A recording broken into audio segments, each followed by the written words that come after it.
छत्तीसगढ़ से जुड़ी खबरों की। छत्तीसगढ़ के अंदर आप देखिए, विधानसभा में वित्त मंत्री ओपी चौधरी ने 1,06,500 करोड़ से भी ज्यादा का बजट पेश किया है। साथ ही कई योजनाओं को लेकर स्वीकृति प्रदान की है। वहीं स्वास्थ्य विभाग को 800 करोड़ रुपए स्वीकृत प्रदान किए गए, जिसे लेकर स्वास्थ्य मंत्री श्याम बिहारी जायसवाल सामने आए हैं और जिसमें उन्होंने कहा कि अभी तक का चमत्कारिक जो बजट है ये रहा। 9 यहाँ आप देखिए, नर्सिंग होम्स को किस तरह से बढ़ाने की बात हुई थी, लेकिन फिलहाल 12 नर्सिंग कॉलेजेस और 6 फिजियोथेरेपी कॉलेजेस और 2 मानसिक चिकित्सा और उसके साथ साथ कई हॉस्टल्स का उन्नयन भी हुआ है, जिसमें 1 लाख बेड बढ़े हैं। और मेघहारा के अंदर की अब बात करें तो यहाँ पर हार्ट का माध्यम जो मध्य भारत का बड़ा संस्थान है, यानी कि हार्ट इंस्टीट्यूट को भी बनाने की बात हो रही थी, लेकिन हार्ट इंस्टीट्यूट के लिए लगभग 42 करोड़ रुपए की स्वीकृति भी प्रदान की गई।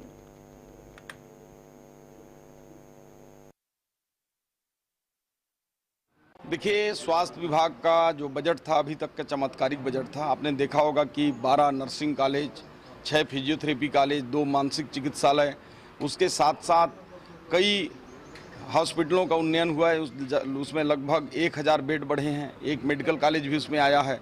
मेकाहारा के लिए भी हार्ट का बड़ा संस्थान मध्य भारत का बनाने के लिए हार्ट इंस्टीट्यूट के लिए लगभग 42 करोड़ रुपए का उसमें दिया गया है। उसके साथ साथ जो आईवीएफ जो केवल बड़े अमीर लोगों के तक ही सीमित हो गया था, गरीबों के लिए भी निसंतान दंपत्ति को अब संतान प्राप्ति के लिए हमारे मेकाहारा में आईवीएफ सेंटर का हम स्थापना कर रहे हैं, ताकि गरीबों को भी मिल सके इसका सुविधा।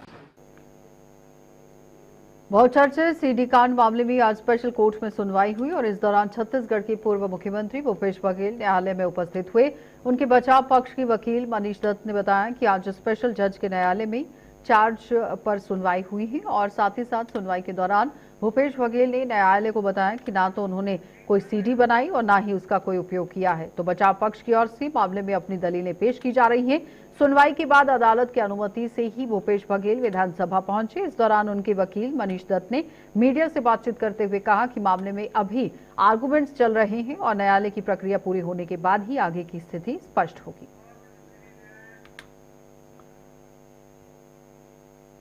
तो राज्य सरकार ने महतारी वंदन योजना के तहत संशोधन कर दिया है। अब केवल वे महिलाएं ही इस योजना का लाभ ले सकेंगी जो आयकर दायरे से बाहर हों और साथ ही सरकारी कर्मचारियों यानी कि 1, 2, 3 वर्ग और उसके साथ परिवारों को भी इससे बाहर कर दिया गया है। पहले 70 लाख से ज्यादा महिलाओं को 1000 प्रति माह की सहायता मिल रही थी, लेकिन अब ये केवल गरीब और जरूरतमंद महिलाओं तक सीमित रहेगा। और महिला एवं बाल विकास मंत्री लक्ष्मी राजवाड़े ने इस संशोधन की पुष्टि कर दी है।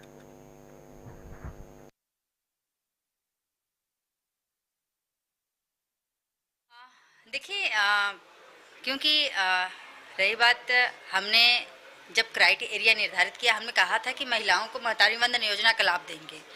इसमें हमने छोटी सी एक क्राइटेरिया निर्धारित किए जिसमें आयकर दाता ना हो, जिसमें वर्ग 1, 2, 3 नौकरी वाले ना हो। तो ऐसे करके छोटी क्राइटेरिया निर्धारित किए। क्राइटेरिया निर्धारित करने के बाद, क्योंकि हम तो ऐसी महिलाओं को दे रहे हैं जो वाकई जिनको ज़रूरत है। ऐसे आज अगर हम 70 लाख, छत्तीसगढ़ में 1 करोड़ 20 लाख महिलाओं की आबादी है, हमने आधा से अधिक महिलाओं को साधा है, उनको महतारी वंदन योजना के माध्यम से लाभ पहुंचा रहे हैं।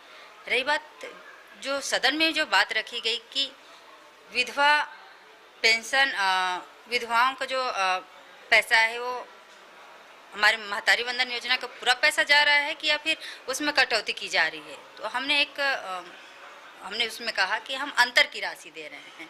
हमने सिर्फ कहा था कि 1000 रुपये दे रहे हैं, तो 1000 रुपये उनके खाते में जा रहा है, अंतर की राशि सही।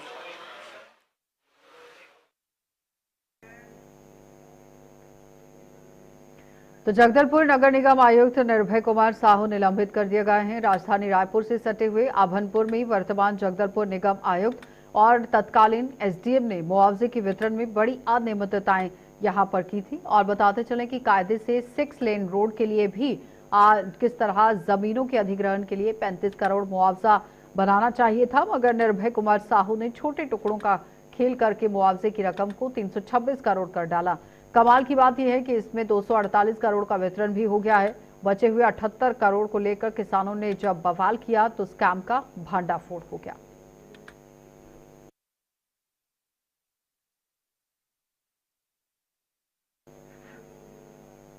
अटल बिहारी वाजपेयी विश्वविद्यालय के अंतर्गत आने वाले महाविद्यालय, जिसमें कि कई महाविद्यालय किराए के भवन में संचालित हो रहे हैं, जबकि विश्वविद्यालय के निगम का उल्लंघन किया जा रहा है। मगर विश्वविद्यालय प्रशासन का ये कहना है कि इस मामले में हमको लिखित शिकायत नहीं मिली है, केवल मौखिक शिकायत मिली है, जिसके कारण हम कार्रवाई नहीं कर पा रहे।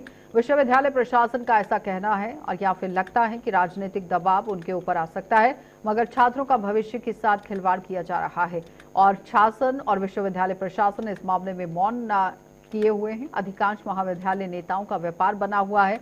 नेता विश्वविद्यालय संचालित कर रहे हैं। शिक्षा का क्षेत्र राजनीतिक तौर पर व्यापार का केंद्र बना हुआ है।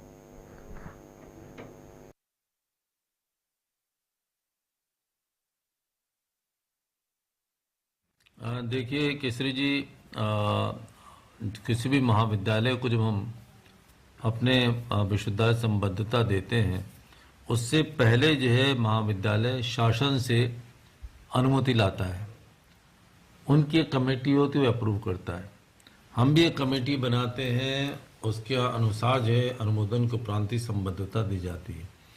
हमको इस प्रकार की शिकायतें दूर दूर से मिलती तो हैं, लेकिन लिखित में यदि किसी प्रकार की शिकायत हमको मिले तो हम इस पर कार्रवाई भी करें और खुद हम देखने जाएंगे।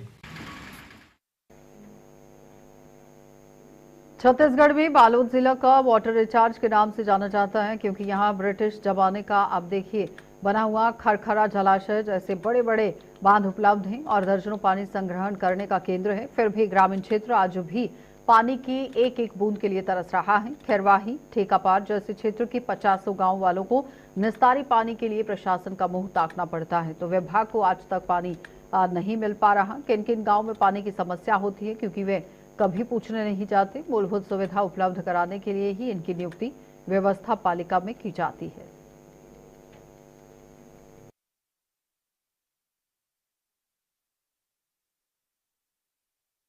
चुनाव के दौरान अधिकांश गांव का भ्रमण हुआ और भ्रमण के दौरान सबकी समस्या लगभग गांव में पानी की समस्या की बताई गई है और निश्चित ही अभी जिला पंचायत सदस्य निर्वाचित होने के उपरांत मेरी प्राथमिकता सर्वप्रथम पानी की जो किल्लतें हो रही है उसको प्रशासन के माध्यम से और जनहित की जो और बहुत सारी समस्या है उनको हम निराकरण करने का प्रयास करेंगे। श्रीमती पिनेश्वरी पडोटी है, मैं खैरवाही की रहने वाली हूँ।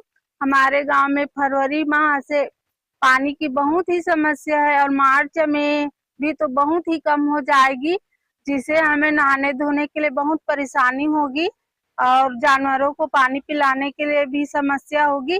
इसलिए मैं कलेक्टर, मुख्यमंत्री, प्रधानमंत्री सभी से मैं निवेदन कर रही हूँ कि हमारे गांव में जल्दी से जल्दी नहा ढीने की कोशिश करें।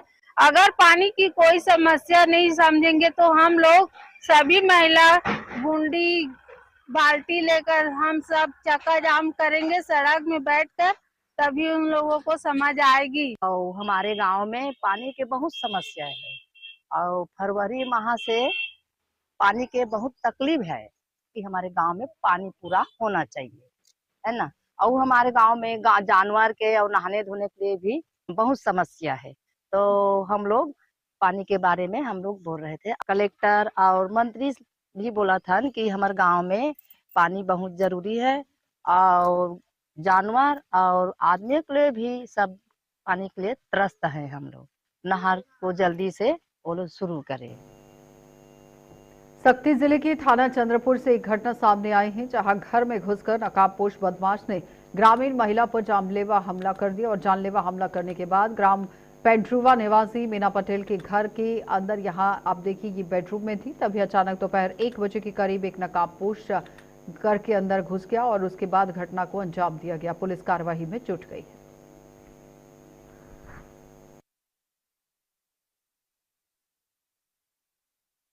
निवासी हूँ। कल दोपहर 1 बजे मेरी पत्नी घर में अकेली थी, बेडरूम में आराम कर रही थी। एक अज्ञात व्यक्ति नकाबपोश पहनकर आया, घर में घुसा और टांगी से 8 से 10 बार उसके सिर में प्रहार किया, जिससे सिर में काफ़ी चोटें आई है। उसका अपेक्स हॉस्पिटल में अभी इलाज चल रहा है और मरीज अभी आईसीयू में भर्ती है और वो व्यक्ति अभी भी फरार है।